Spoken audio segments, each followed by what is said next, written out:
Hello, I'm Chris Leach, leader of the Social Credit Party. I wanted to tell you about a conversation I had at a funeral a few days ago.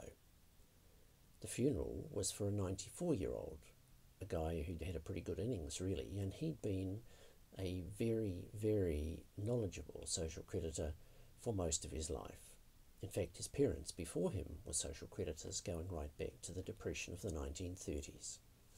I'd had a few words to say at the funeral, which is appropriate, and afterwards, when everyone was standing around having a cup of tea and a few nice nibbles, this guy came up to me and said, "You must be very pleased that the government is using social credit policy to fund its economic recovery package."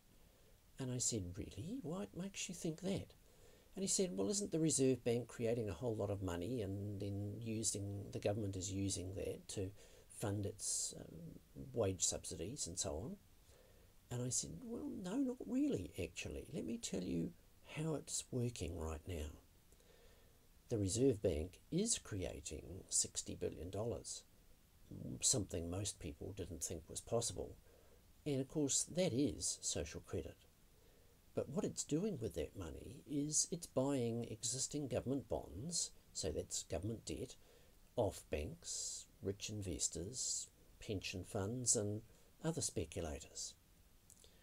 And of course, with all that money that they've now got, created by the Reserve Bank, they're looking for some more investments, and so they are buying new government bonds that the government is issuing.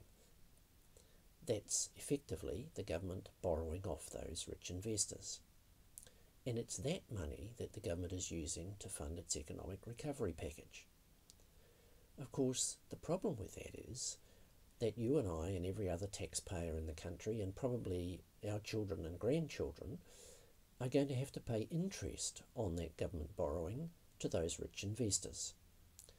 And when the loans come to the end of their term, or if you like, when the bonds mature in fancy economic terms, it's us taxpayers that will have to find the money to pay back those rich investors.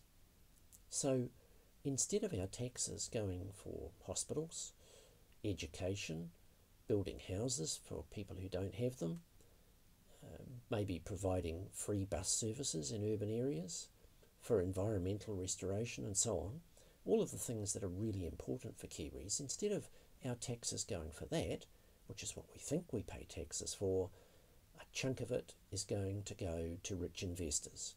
About $5 billion a year, in actual fact. Now, what social credit policy is for the Reserve Bank and the government to get together and for those $60 billion that the Reserve Bank is creating to instead be put straight into the government's account, which is at the Reserve Bank anyway, by the way, because the government owns the Reserve Bank, and so there'd be no need for interest payments or no need for the loan to be repaid. I mean, why would it? The government is effectively borrowing from itself. It's like you having two bank accounts, a savings account and a transactions or working account. And if you wanted to buy something and there wasn't quite enough money in your working account, you'd borrow some from your savings account.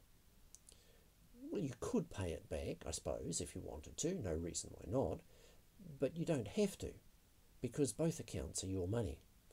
And that's the way it could work with the Reserve Bank and the government. And that is social credit.